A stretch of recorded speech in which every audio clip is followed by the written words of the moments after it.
Hello and welcome to Sorare Assist. Most leagues have now finished, so what are we going to concentrate on apart from the America and Asia leagues? Well, we do have the Euros to look forward to, and I'll be highlighting the best players for the summer tournament.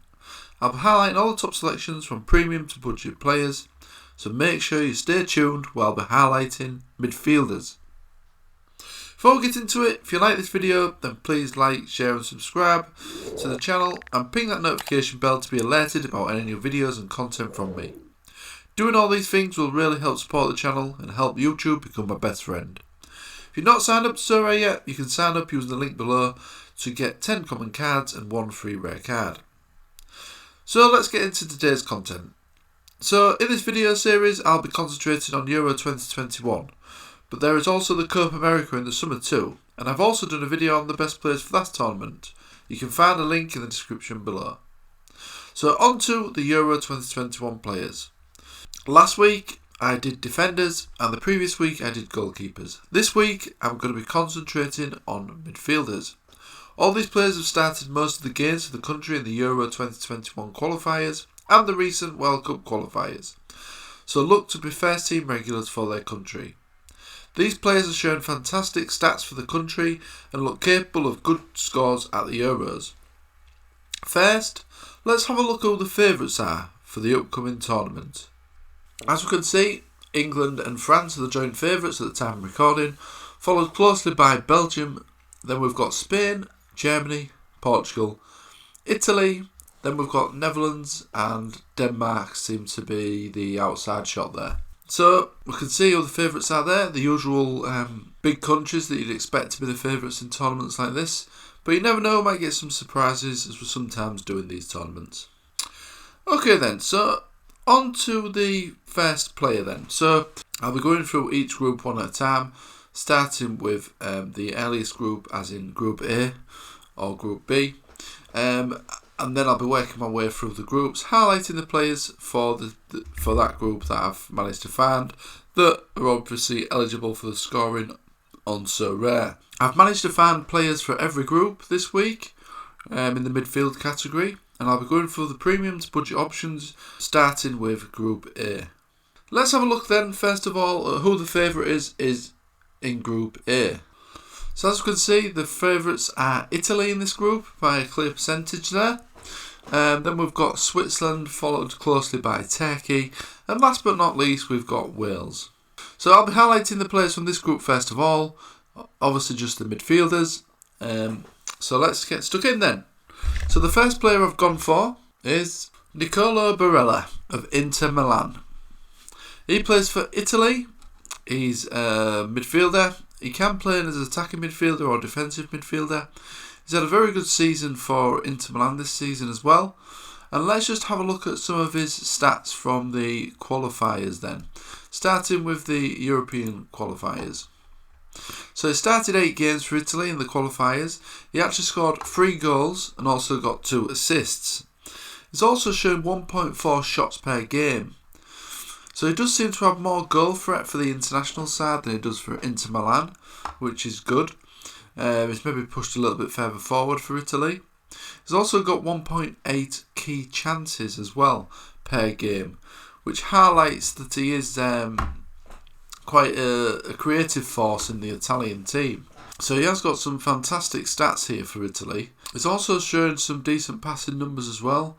Maybe could be a little bit higher, but 83% accuracy is good.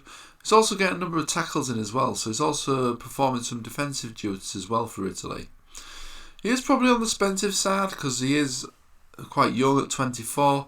Obviously he does play for a good team as well in Inter Milan, but it's definitely a quality option there for the Italian midfield. So next we've got Marco Veratti, another Italian midfielder.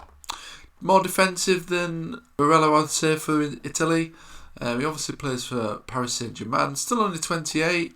Does seem to have been around for quite some time now.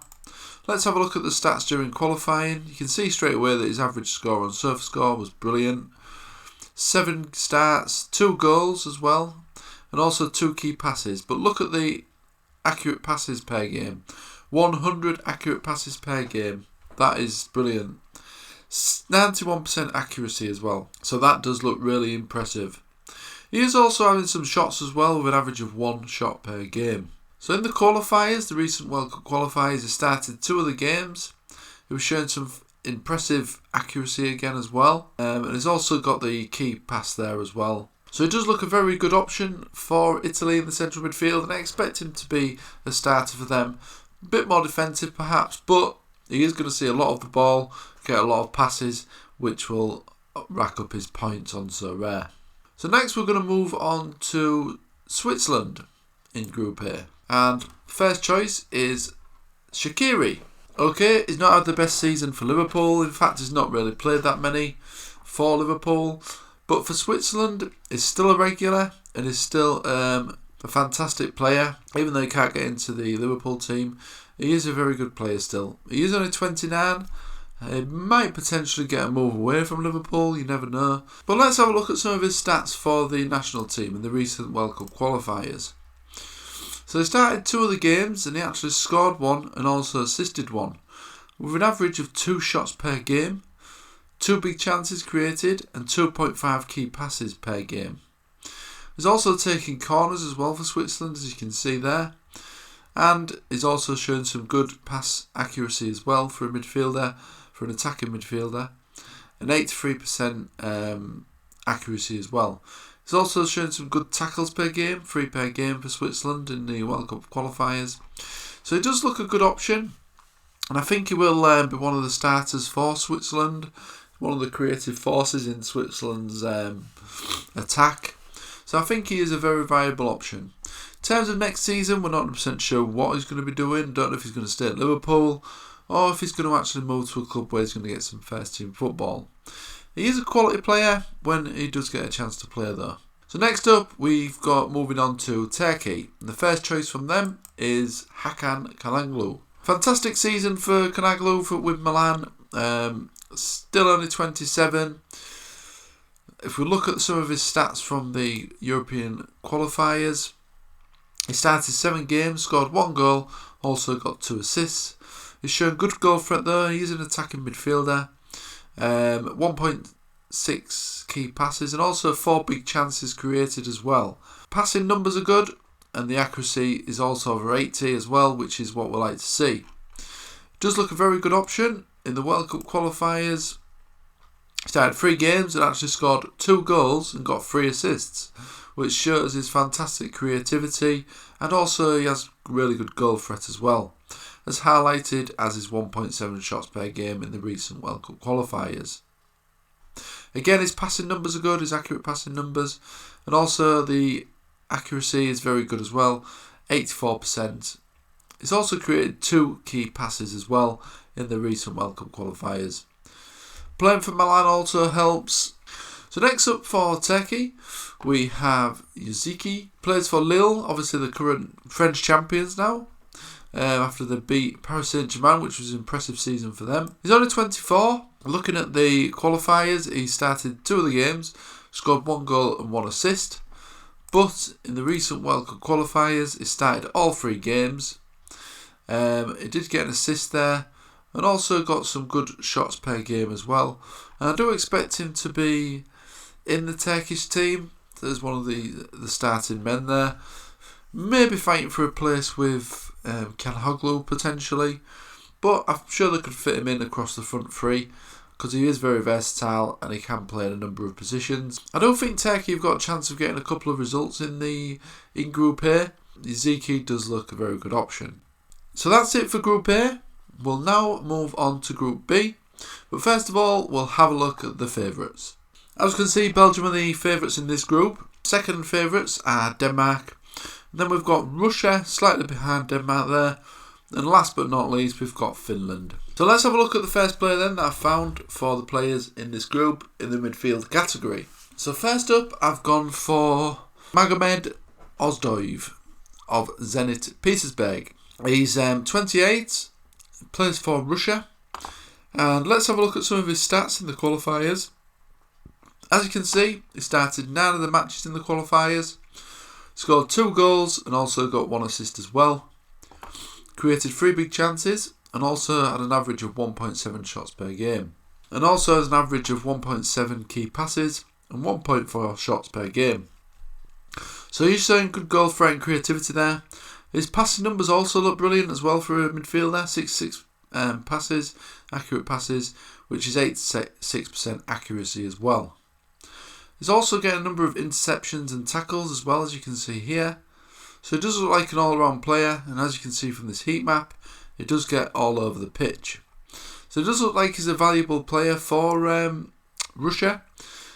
He could be a potentially cheaper option at the Euros, and I expect Russia to potentially get a couple of results in this group, and they do have a chance of potentially qualifying as well. Let's have a look at his recent World Cup form. He started 2 of the games in the recent qualifiers. He's got a good number of key passes again, and also his pass accuracy numbers look really good, very high. And again, what I've noticed is that his interceptions and tackles also look good as well. So it does look like an all-round player, this guy. He seems to have creativity, shots, goal threat, also high passing numbers, and also he's getting a number of tackles as well. So it does look a very good option. Could be a bit of an outsider shot there. So for Denmark, we have gone for Christian Eriksen. Denmark are the second favourites in the group, and I expect them to potentially be another team with a chance of qualifying. He's still only 29, Eriksen, still a quality player. He's also a quality for Inter Milan as well. And let's have a look at some of his stats from the qualifiers. So he started 8 games, he scored a fantastic 5 goals, and also got 3 assists as well. His goal threat is fantastic, 3.3 shots per game, and he's also shown a very high number of passes, and his accuracy is also impressive. But look at the big chances created. 4 big chances created, and key passes as well, 5.4. That is very, very, very impressive. So as you can see, he's very creative in terms of scoring chances for his teammates, but it's also shown fantastic goal threat as well. So it's a very, very good option for Denmark there. It's also a good option for next season as well, I would say. Let's have a look at the World Cup qualifiers then. He started 2 of the games, showing good key passes again. Shots per game 1.3, which is decent. He was only playing 64 minutes per game though in those 2 games, but I do expect him to be a fair starter for Denmark. He's probably one of the best players in fairness for Denmark, so I do expect him to start for them. And Denmark do have a shot of qualifying, being second favourites in the group. So on to Group C then now. There is only actually one team that I managed to find in this group, in Group C, that's eligible and so rare and a decent option. So we'll go on to him in a moment, but first of all, let's have a look at the favourites for Group C. So the clear favourites in this group are Netherlands, and then we have Austria and Ukraine, pretty much joint favourites, and then we've got North Macedonia at the bottom, and we're probably going to be the whipping boys in this group. So in terms of midfielders in this group, I did only manage to find one. Let's see who that is, and that is Georginio Wijnaldam. Obviously plays for Liverpool. He's started a lot of games Liverpool this season. He's had an alright season really, but Liverpool have generally been, they've not had the best season after winning the Championship. I'm sure they'll be disappointed with this season really. But Wijnaldam is a very good player for his country. He's also shown fantastic numbers for Holland. They are obviously the favourites as well. So I think Wijnaldam is a very good option for the midfield in the Dutch squad. He's expected to transfer this summer away from Liverpool, and I expect that his destination is likely to be Barcelona. I think he's likely to be a first teamer there as well. Obviously they're also signing Aguero as well. So I think Barcelona are looking like they could be a force to be reckoned with next season. Messi's also staying as well. So Messi and Aguero up front. But yeah, that's in terms of club level. I expect Wijnaldam to be a decent option for your teams next season as well. But in terms of his national form, let's have a look at the European Championships. So he started 7 games and he scored a brilliant 8 goals. He also got 2 assists. He had 3.4 shots per game, which is brilliant. And he also showed good key pass numbers as well, 1.6. And also 40 passes per game, accurate passes that is, with an 89% accuracy. 8 goals though is the standout here for me. 8 goals in 7 starts, shows what attacking threat he's got, and he's having 3.4 shots per game. So he does seem to play a bit further forward for Holland than he does for Liverpool, and he does look a very good option. Let's have a look at the World Cup qualifiers. He started 3 of the games, he managed to score again as well, and he also got 1 assist. But if we look at the shots per game again, it's showing a very high shots per game, 4.3. That is the best we've seen for the midfielders highlighted so far. That is really high numbers for shots per game. Even the qualifying numbers at 3.4 is very high, especially for a midfielder. You'd expect a forward to be getting that, good forwards to be getting that sort of shots per game. So it does look a very attacking option in the Dutch midfield there. So on to Group D now. So first of all, again, look at the favourites for Group D, and then we'll go on to the players that I'm going to highlight. So the favourites in this group are England, followed by Croatia, and then we've got the Czech Republic and Scotland, who seem to be the outsiders for this group. There's not a lot, well, I didn't manage to find any England players, to be honest, that was applicable on Sorare, so there's not that many really available on Sorare for England national team. There was Trippier potentially, but I'm not 100% sure if he's going to get in the team and if he's going to be a regular starter, so I didn't want to risk picking him really. But I did find some players from Croatia, so let's start with them. So first up then is Brozovic.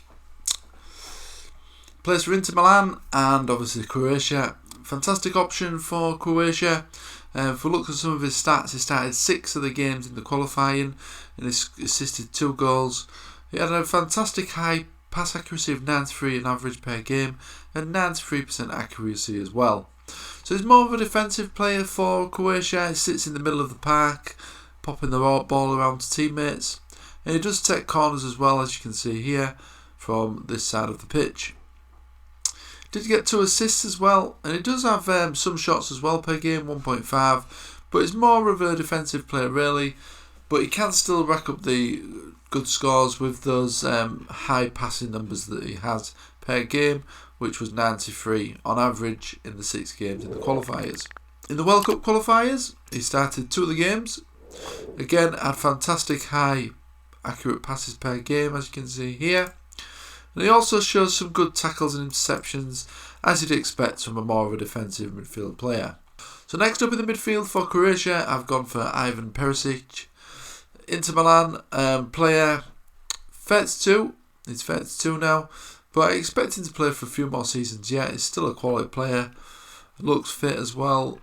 In the European Championships, he's played 8 games, scored 3 goals as well, and has shown brilliant goal threat with 3.6 shots per game. And his key passes look impressive as well, 1.4 key passes. He's an attacking player. Likes to play on the left wing more often than not on the up front, but it does look a very good option, and I think he's going to be a good option as well for your teams next season if he does get regular first team football. He's 32 now, so I suspect he'd want to get some first team football next season, whether that be at Inter Milan or potentially another club. But it does look a very good option for Croatia, and I expect him to have another good tournament. But yeah, it does look a good option. And another player in the midfield for Croatia is Luka Modric. So quite a few options in midfield for Croatia. They've got a very experienced midfield from the looks of things. Modric, 35, plays for Real Madrid, I would know. But he has signed another contract with Real Madrid, so he's expected to stay for another season. In the qualifiers for Croatia, he started at 8 games, scored 2 goals and also got 1 assist. Showing decent shots per game. But he's also got fantastic high number of accurate passes, 76, which is 91% accuracy. And his key passes look fantastic as well, 3.1 key passes per game. He's also on corners for Croatia, as you can see. So that's going to obviously help his assist count. So if we look at the World Cup qualifiers then, the recent ones, he started 2 of the games and scored 1 goal as well in those 2 games. Shots per game was good as well, 1.3, and also showing some fantastic accuracy passing numbers again as well, and key passes. So it does look a very viable option even at 35. He still looks to be on top form, and is obviously still one of the main men for Real Madrid as well. So the last player in this group is maybe a bit of an outsider for the Czech Republic, third favourite in the group, and that is Jakub Jankto. Plays Sampdoria currently, one of the newer teams to come onto the platform. But if you look at the qualifying stats, he's taking corners for Czech Republic. He started 8 games, he scored 1 goal and also had 3 assists as well. Shots per game is looking good, 1.8, so he's showing very good goal threat there. So it does look a viable budget option potentially. If we look at the qualifiers, he started 3 games, scored 1 goal and also got 2 assists as well. Shots per game, 3 shots per game, which is brilliant. So he's not going to have very high passing numbers, but he is showing decent goal threat and also creativity as well is good for Czech Republic. So he could rack up some points with some goals or maybe some assists. But Czech Republic are the third favourites there, but it might be an outside bet and maybe a budget option as well for the Euro 2021 tournament. So next we're going to move on to Group E. So as always, let's have a look at who the favourites are in that group first of all. So the favourites in this group are Spain, and then we have Poland and Sweden, pretty much the same odds there. And then last but not least, we've got Slovakia as well. So as you would expect, Spain are the favourites here in this group. But we do have a few options from the other teams as well. So let's have a look at the first selection then. Next up in the Polish squad, we've gone for Grzegorz Krychowiak. Plays for Lokomotiv Moscow, 31, but he is expected to play at least another season for Lokomotiv Moscow. Probably a few more seasons anyway, I would have thought. In terms of the qualifiers, European Championship qualifiers, started 10 of the games, scored 1 goal, showed high passing numbers, 51, 84% accuracy.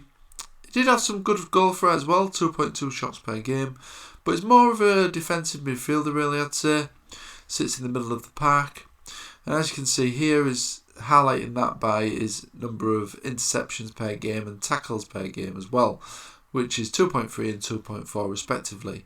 So it does look a very, very good option in the centre of the park there for Poland.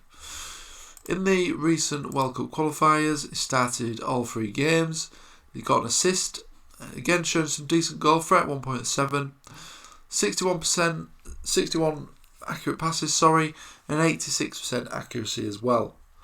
So it does look a very good option for Poland, and I expect him to be one of the main men for Poland, who are second favourites in this group. So another Polish midfielder, and that is Zielinski of Napoli. He's had a brilliant season for Napoli, probably one of his best seasons for the team. Only 27. In terms of the national team, he's on corners for Poland, as you can see here by his heat map. Started 10 games, scored 1 goal, but he's showing good goal threat, 1.9 shots per game. And also his key passes look impressive as well. If we have a look at the World Cup qualifiers, he started 3 of the matches there, and he also got 1 assist as well. His key passing numbers again were good, 1.7, and the accurate passes per game, 45 and 86% accuracy. I expect him to do well for Poland. He's had a good season, and I expect him to carry that form on to the summer tournament. So it does look a very good option, not only for the Euros, but also for your collection going forward for next season as well. The last player we've got in midfield is a Spanish option, and I've gone for Fabian Ruiz of Napoli. Only 25, very good player, very, very good player. He can be a defensive player, attacking player. He started 5 games, he scored 1 goal and also got 2 assists. But he has a high number of touches per game, 100 touches per game. Key passes was 2.7. Very, very high accurate passes per game at 81 with 95% accuracy, which is absolutely brilliant. He's also shown very good goal threat as well, 2.5 shots per game. So it does look a very good option, and I would expect he would start a few of the games for Spain, if not all of them potentially. But it does look a very good option. But again, it's another one that you can carry on to next season as well, because he is very good for the scoring at club level as well on Sorare. So now we're going to move on to the final group, and that is Group F. So as always, let's first of all look at who the favourites are for Group F. So Group F is known as the Group of Death, because there's Germany, France and Portugal in this group, and poor old Hungary. So it's going to be a bit tough to decide who's going to qualify from this group. I'd say Germany and France are probably the slight favourites, as highlighted by the odds on the screen. But Portugal do always have a chance, especially if Ronaldo's on form. So let's have a look at the players I've got from this group then. So first up is Joshua Kimmich of Germany. We all know this guy is fantastic on Sorare. He's going to come at a price, but I expect him to also have a fantastic form for Germany as well. But he's also obviously a long-term prospect for your Sorare team as well, playing for Bayern Munich at club level. In terms of the qualifiers, he started 8 of the games, he got 2 assists and showed fantastic accurate passes per game at 111 accurate passes per game with 93% accuracy, which is absolutely brilliant. He also shows some good numbers in terms of interceptions and tackles and clearances as well. So it does look a very good option there. He also on corners as well for Germany, which is going to help his assist count. In terms of the qualifiers, he started all 3 games. Again, showing fantastic high pass accuracy at 99%, at 99 passes per game, and 91%. And again, the tackles and the clearances look good as well in terms of the stats per game. Does play a lot more defensively for Germany, I would say, than he does for Bayern, but he's still going to be racking up those points with those high passing numbers. And recently he does like to get forward a lot more, so I would expect he would try to do that for Germany as well. So next in the German lineup, I have gone for Leon Goretzka, 26-year-old, again plays for Bayern, so it's going to be an expensive option, but it's probably a cheaper option than Kimmich in the Germany squad. In terms of the qualifiers, he started 4 games, scored 4 goals, 2.4 shots per game, so he is more attacking than Kimmich in the Germany team as well. 43 accurate passes per game and 89% accuracy, which is brilliant for an attacking midfielder. In terms of the qualifiers, he started 3 games, scored 1 goal, 2.7 shots per game, so showing a fantastic goal for it again, and 36 accurate passes per game with 88% accuracy, which is also brilliant as well, again, for more of an attacking midfielder in the Germany lineup. So I expect him to start for Germany, and he could be more of an attacking option than Kimmich as well, and potentially a cheaper option than Kimmich. So there wasn't any particular players that stood out for me in the French and Portugal midfield, or players that were eligible on Sorare, but this is going to be a tough group anyway, and I do expect that Germany are probably going to scrape through this group, and these 2 that I've highlighted here do look the best options. So that's it. If you enjoyed this video, then tap that like button and don't forget to subscribe and push that notification bell to be informed about any new videos. Next week I'll be completing this Euro 2021 scouting series, where I'll be concentrating on forwards. There's also a link in the description below if you want to sign up to Sorare to get those all important free cards. Okay, thanks for watching and I'll see you again soon.